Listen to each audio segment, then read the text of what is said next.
Welcome everybody to Cup with Gup on this Wednesday, January 19th, 2022. We are here for a little hybrid of the deep dive and final thoughts.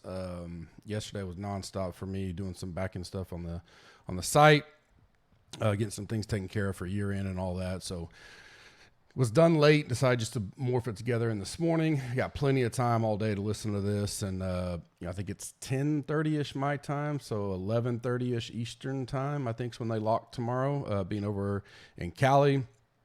Per usual, if you want to join, come check out everything we got going on. Use the code CUP.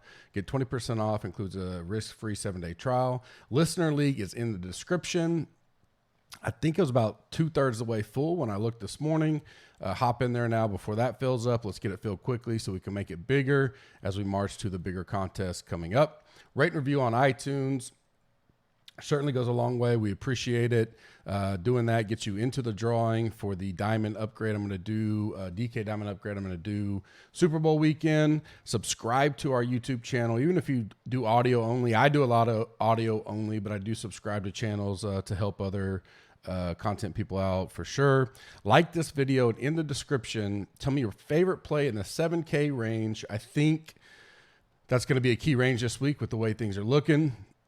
Tell me your top play there, and that'll get you into the diamond drawing as well. Underdog, link is in the description. Use the code GUP.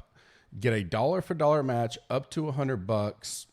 Right now, they did a new gauntlet and mitten, 3-round only. If you want to get into that for playoff best ball, maybe you missed last week's big playoff. I think the gauntlet's still $200K in prizes, so it's a nice one to get in. If you want to do more lineups, bang for your buck. The mitten, I think, is $5 a lineup. So deposit $100, get $100. You can get 40 lineups there. Get you going. Link is in the description. Code is GUP. I will post any plays again. I reached out to them. I don't know when they're going to start doing full tournament. Looks like they've been doing round 1, but it's always out later in the day on Wednesday, so I can't really do the plays, but I'll talk about those either on Twitter or in the GC Warrior Room if I see any I like. Monkey Knife Fight, I'll get those plays a little bit later on in the pod today. Updates on the week. Weather, perfectly fine, looks great. Should be great scoring conditions. I'll probably see mid-20s be in the winter, 24, 25, 26, something like that. 54-hole cut, remember that. So I'll probably see -8, -9 under. I wouldn't be shocked to see that Saturday night for the cut line. Remember, it is a pro-am rotating courses if you're a little behind on the week. Trending highest in ownership for me right now. I'm wrapping up all my final stuff. Going to post it out for the premium community. I got Rahm, Cantley, Answer, Connors, and Henley. Probably no big surprises there, and those could flip a few. And there's guys 6, 7, 8, 9 in ownership that can wind up creeping in that top 5 as well for me. Once I finalize everything, kind of one of those weeks. We've had this a couple times where you have just two dominant and frankly, probably when you look at win equity or however you want to do it, not priced highly enough. Rahm and Cantley, they're going to dominate the field on ownership, like a massive gap. There was Bryson and someone else last year where they were 1 and 2, both. I think Bryson got over 30%, and the second one, it may have been Webb, I'm not for sure. It was 28, and then a massive drop off. Like right now, I'm close to. I don't have anybody but those two over 20%. So it's going to drop off, quickly after those two, which is nice because one of two things. You can try to fade them, which, we'll get through that. And Kenny and I will talk about some strategy on that on the E9 later this afternoon. But you can fade one of them. Hope the other one doesn't go off. If you fade both, that literally has to be your only move of the week. You can play whoever the hell you want after doing that. Like, it really doesn't matter. No one's going to be, quote unquote, that chalky if you're fading those two. A lot of risk there, right? But not the worst game theory. I'm interested to see how Kenny thinks about that. And I'll give my updated thoughts on the premium stuff as well. Some sleeper guys, low-owned guys creeping in there. This is something I normally do on Tuesdays. That I like Smalley. I know he missed a cut last week. And these guys are all going to be 5%-ish or less, way less. He's a guy that I think could have a good week, good bounce back week. CH3, love his history here. I talked about him Monday. He's going to be in that 5-6% range, I think. The 8K range is going to be very low owned in general because it's just natural when you start doing these ownership projections and everything. You got so much of Rahm Cantley, you're still going to have sprinkles of Finau and Scheffler. And if people go the one, not try to jam both, they're going to go to the 9K, which is loaded, and grab one or two of those. And then it just forces you down to the 7 and 6K. And not to mention there's like, I don't even remember what I mean, 84% of the field is in the 7 to 6K. So that 8K range is just there for the picking if you want to go that route. And he's one of them. Hal's there. I don't have anybody. I'm close to my final. I think I have two guys flirting with 10% in the 8K range. That's it. Everybody else is under 8%, under 10%. So, definitely some good leverage spots there. Swafford is a guy that I like here. Obviously, he's won here. Not getting as much love as I thought he would. He's getting a little bit. He'll probably be in that 4 or 5% range, but I don't mind that at all. And then Adam Shanks really come up in the week for me. I think I talked about him some Monday as well, but 3 straight make cuts here, a 14th, a 37th, and a 67th. Gotten better the last 2 years, 29th at Houston Open. Obviously, that was a while ago. And I like that he kind of shook off. Maybe he had some rust last week at the Sony. I don't mind that. I'm not going to overthink that. 7K, I like him. He's going to be in that 2 or 3% range. Good low-owned leverage play. Moving up for me throughout the week, Finau, just because he's going to be super low-owned. I'm not 100% what I'm going to do on the Rahm Cantley situation yet, but I don't mind having some Finau. Even if I only get the field average, 9-10%, I think I can make things work. I'll have to forego some of the 9K guys because I still want my leverage spots. But, it just does well in general here. He's a 4th and a 14th the last 2 years, a 19th at the TOC, and couldn't putt. And Bermuda is not one of his best putting surfaces in general, but obviously it's done okay here, so I like that. I like his personality for these kind of events, too, and it kind of shows his last 2 years. Taylor Moore, he's moved up for me. I liked him a lot, and I still like him. He's going to flirt inside the top 20 play for me of the week. 7,300. CH3 I just mentioned. Patrick Rogers, a guy I don't play a lot of at all. But he can get hot with that putter. He's not had the best results here, but, he's had a 64th and a missed cut.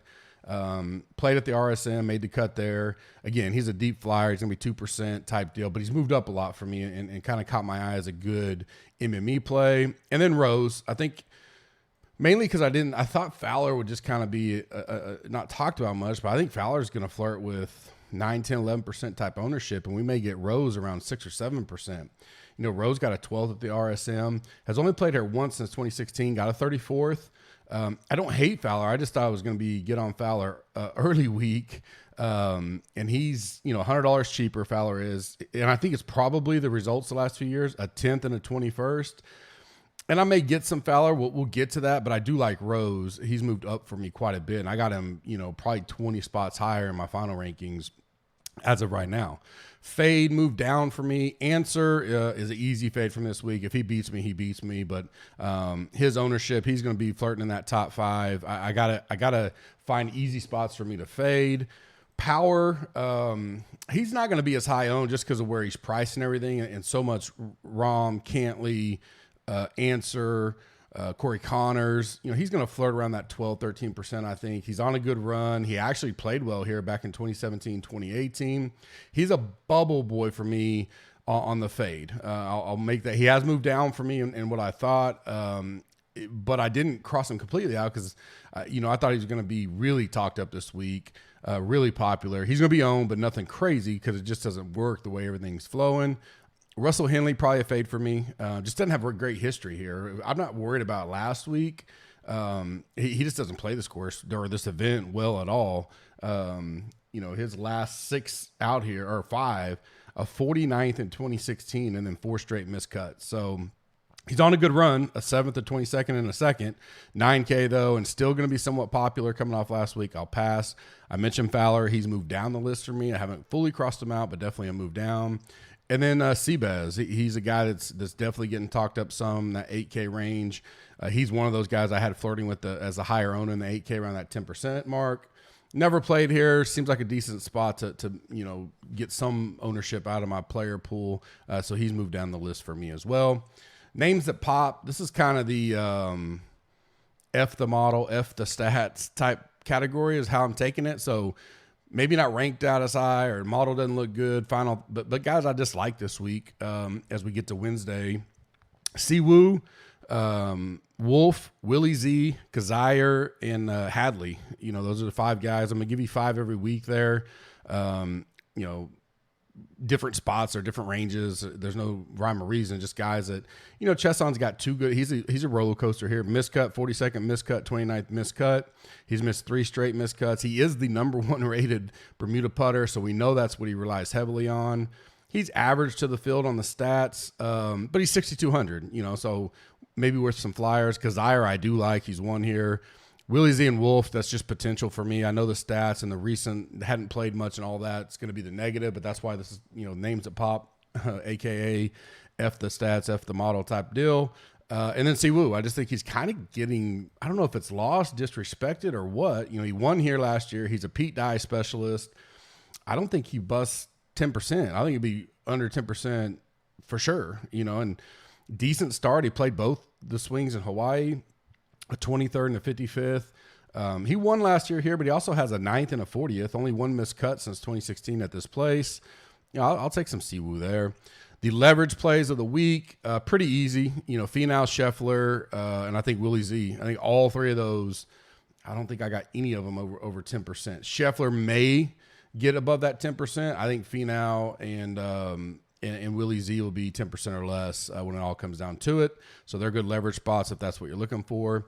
My monkey knife fight plays of the week. Link is in the description. $1 for $1 match up to $100. GUPS is the code for that one. Don't forget the S. Pretty simple this week. I got 1 play there I love.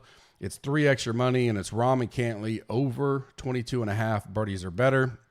I do think they play well this week. No guarantee they win or top 5 or anything, but I think they'll do well and getting. We're not fearing the cut on a 2-day on the monkey knife fight deal where it's hard. Not if they're not getting up there, they may miss the cut. But obviously, I think these guys play all 4 days, and it's going to be good scoring conditions. So I like those 2 there on monkey knife fight. 3 extra money.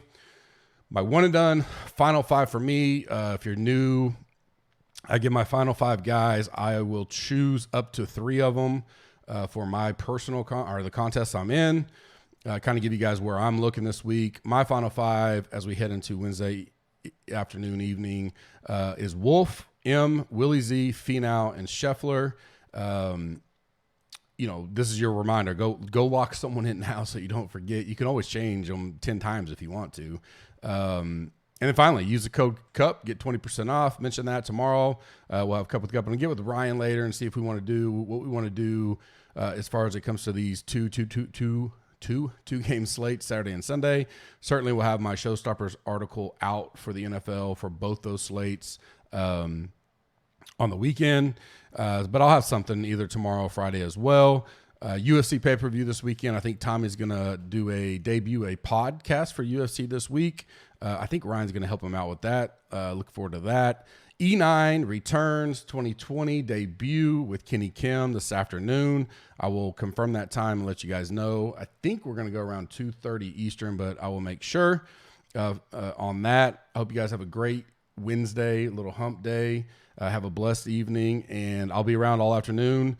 Be around the Slack. Had some fun last night. Gave away, I don't know, all kinds of prizes last night. A $200 ticket, $20, $15 tickets today. Some nice golf cards, football cards. Had a little fun there. I enjoyed GC Warrior Room. We're going to have an awesome time here in 2022.